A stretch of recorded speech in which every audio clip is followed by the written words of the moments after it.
Morning, guys. I'm Katie, the Education Director here at Carolina Tiger Rescue, and our special guest today is Beau. Beau is a cougar, and Beau has a very special story and one that we want to share with you today. I do have his meal here. Beau is a little shy, so he's going to get his meal while we talk so that you guys can get a good look at him.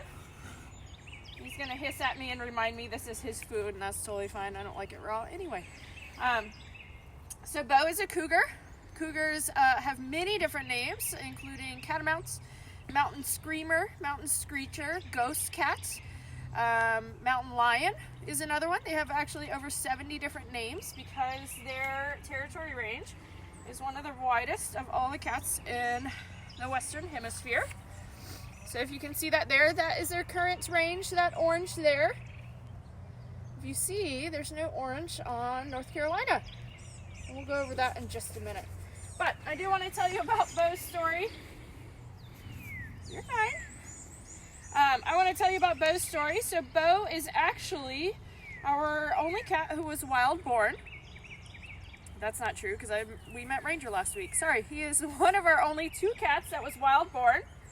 Beau was born in Washington State, which is way up here.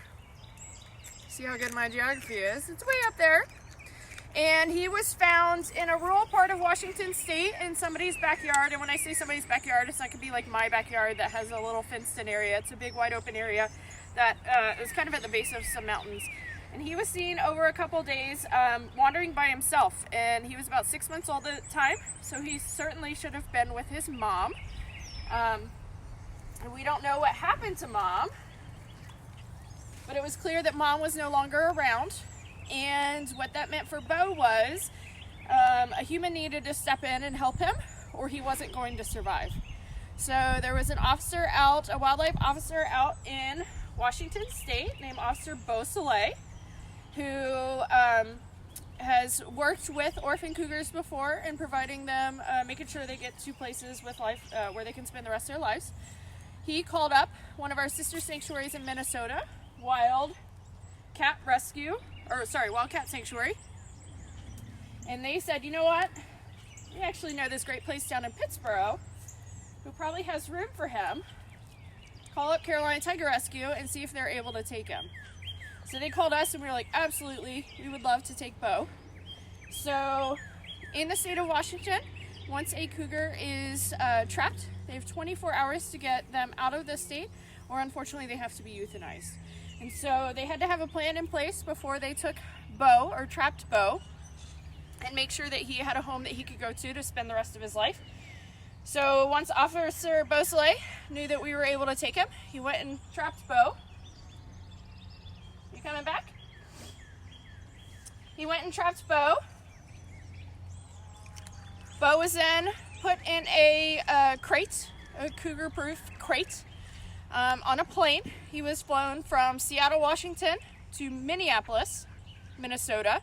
Some volunteers at Wildcat Sanctuary in Minnesota drove him from Minneapolis to Indianapolis, where we went and picked him up and drove him back here to Pittsburgh, North Carolina. And that was last January. He is just over 1.5 years old. He's not done growing yet, but is about 90 pounds.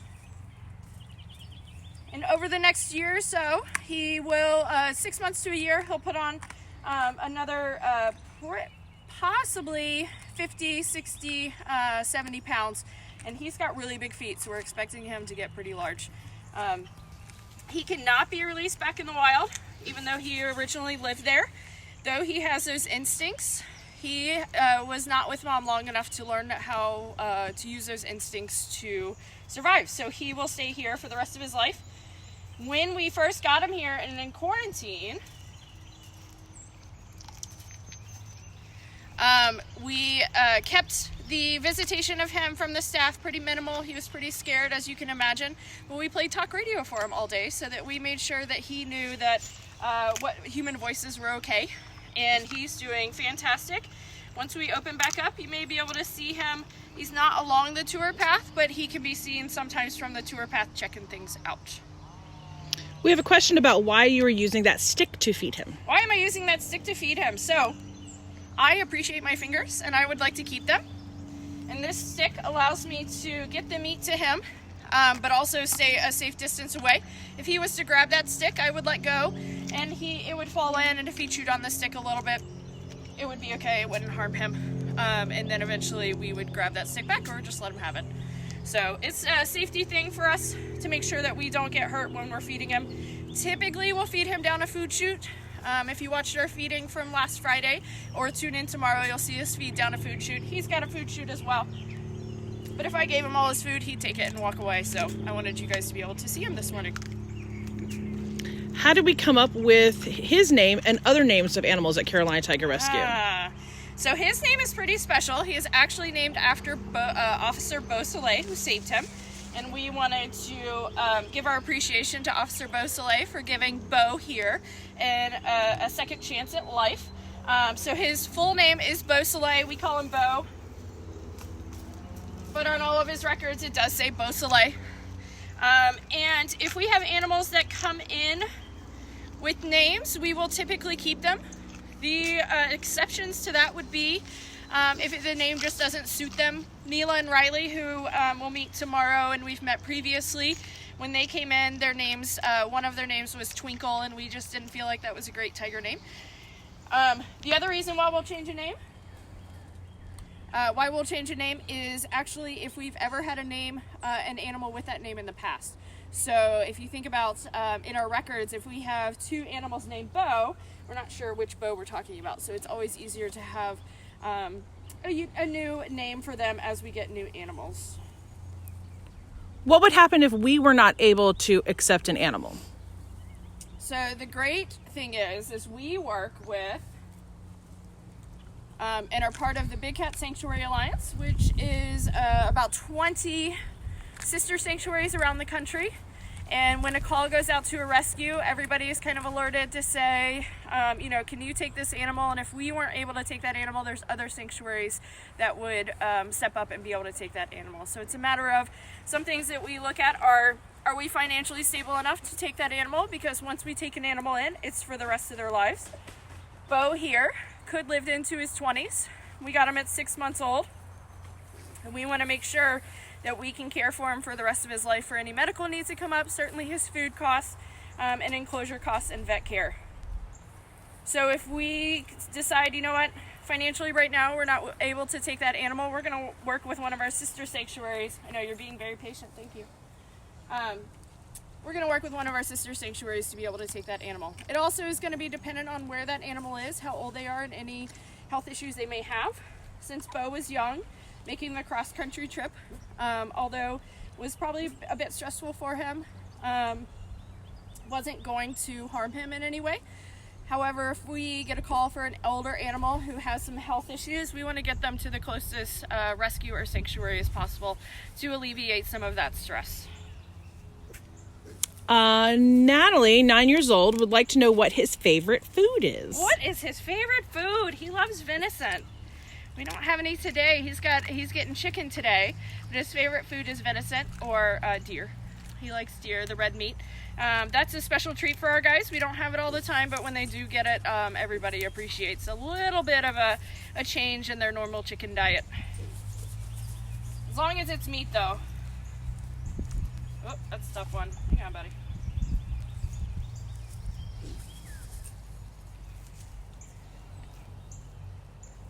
See how good I am. Looks like we've got a large piece that we got to try and get to him. Hang on 1 second, guys. You got it, Beau. There you go. That's why my fingers are nowhere near that fence. Are cougars solitary animals, or do they live with other cougars? So cougars are actually solitary. They live by themselves. The exception to that would be a mom with some babies. Babies will stay. Hang on, we got a plane flying over.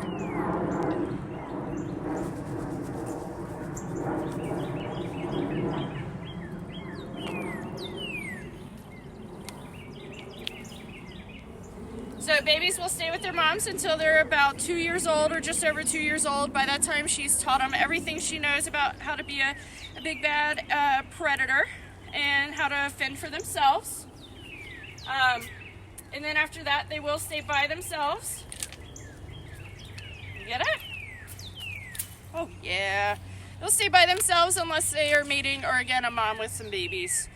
We have seen some footage of some cougars that are hanging out a little longer. It's hard to say if that's several generations or just a mom with a big litter of cubs.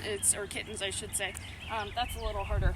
But, question for you guys, is Beau, a cougar, considered a big cat or a small cat? What do you guys think? Ooh. Big cat or small cat? What do you think, Beau? Mira, 9 years old, wanted to know if our animals are scared of planes or helicopters. Good question. Are animals scared of planes or helicopters? No, it's kind of the run-of-the-mill noises they see around the sanctuary. The things that they may be a little nervous around are like the lawnmowers and stuff. And if we do see that, then we limit that as much as possible for them. But the planes and all, I don't even know that they necessarily register that anything is going by. So, I'm all done. I know, he doesn't like that answer. He does not appreciate that answer that he's all done. So cougars are actually considered small cats. So the difference between big cats and small cats are big cats roar and small cats purr. So in the back of their throat, they have that hyoid bone. In big cats, that hyoid bone is flexible. So when they blow air out, it allows them to make that big roaring sound. In small cats, like Beau here, it's stiff. So think about if you have a cat at home, when they blow air in and out, they're purring. The exception to that would be cheetahs, because cheetahs can only purr on an exhale, so they can't do it on an inhale they can't do it on the inhale. They can only do it on the exhale, whereas he can purr on an inhale and an exhale, like your house cat at home. And then but they have found that cheetahs are actually more closely related to cougars than they are any other cats, so they probably are along the small cat line. And he's gonna stand. He's literally gonna stand right behind. Oh, there you go. Hi, Beau. It's your moment to shine, dude. So we don't have cougars here in North Carolina, and I say that, and that's funny for me to say because I have a cougar behind me, obviously. But we don't have any in the wild anymore, and that is because they were hunted to near extinction around 1900. So in 1900, our cougar population was at a sustainable level, and our deer population in North Carolina, and deer is one of their favorite foods to eat, was around 10,000. Now, because we don't have any cougars, our deer population in North Carolina alone is about 1.34 million. So there are no cougars east of the Mississippi. So the Mississippi runs around here, except for a small population down in Florida, that Florida panther, which is a subspecies of the cougar. Sorry, I'm distracted by the number of vultures that are beside me. Hi, vultures. So Silly vultures. Because we have no cougars here, we don't have our apex predator here in North Carolina, our deer population is out of control. And why that's so important is deer carry ticks, and ticks carry diseases. And so if we're bit by a tick, we run the risk of contracting one of the diseases like Rocky Mountain spotted fever or Lyme disease. And so the whole idea is if we could get our cougars back here in North Carolina, then our deer population would drop dramatically over time, and that would be actually more beneficial and healthier for us as well. He's also distracted by the vultures, understandably. So a great documentary, it's about 5 minutes long, it was part of a TED Talk, would be to look up is how the wolves changed the rivers. After about 60 years of no wolves in Yellowstone, they in 1995 released 2 packs of wolves, about 14 wolves back in Yellowstone, and over the course of 20 years the entire ecosystem of Yellowstone righted itself because its apex predator was back. And I bring that up because if we were able to get our cougars back here in North Carolina, our ecosystem would do the same, which is actually healthier for us as well. And I have to stand up because I'm going to lose feeling in my knees. Hang on. Oh. And if we want to move over maybe so we can see him. Yeah. Questions? We're going to say, somebody's asking if we get a close-up of Beau, and we're going to try and get a little closer to Beau, but he is definitely a little more nervous, and so I don't want to get too close to him and make him uncomfortable. So we're going to see what he thinks about me getting down a little bit closer with him. So remember, Beau was born in the wild, so those 6 months that he spent with Mom was going to teach him that those two-legged creatures are ones that you want to stay away from. So he's still learning here at Carolina Tiger Rescue that, hey, those two-legged creatures are okay by me, but instinctually, as he tells us with that hiss, he has a harder time with that, which is understandable. That's the difference when, instead of being raised around humans. Now keep in mind, being raised around humans does not make them any safer. But they may be a little more social than, say, Beau, and this is why Beau is not on the tour path. We have had a couple of questions about what color Beau is and what color other cougars are. Good question. So I actually like to think that Beau is in between the colors of our two other cougars. So he is of a tannish brown with some gray in there. Nakobe, our other cougar, our other male cougar, is definitely more brown. Whereas Star, our female cougar, is definitely more gray. So he's kind of long. Beau is kind of a good mix in between those two other cougar colors. But there can be a wide range. You can see, of course, brown all the way to strictly gray and anywhere in between. And Beau's a good middle ground for that, for those colors. Are cougars nocturnal? So I'm gonna teach you my favorite word here at the rescue, and that is crepuscular. I just think it's fun to say. So crepuscular means that they're active at dawn and dusk. So if you think about deer are active at dawn and dusk, the more likely you are to see the deer is in the morning as the sun is coming up, or in the evening as the sun is setting. So that would be dawn and dusk. And that's when deer are more active, which would be when he would have a better chance in the wild of catching those deer. And so he is actually what we call crepuscular. And a lot of cats are actually crepuscular, meaning that they're most active at dawn and dusk, and that again is when their prey is most active. Here, though, at the sanctuary, although they are active at dawn and dusk and will take naps midday, a lot of the action at the sanctuary, being fed and all that stuff, is in during the good portion of the day. And so our guys are they're a little off that crepuscular schedule. Thank you. Schedule. That was a hard word to figure out. Schedule.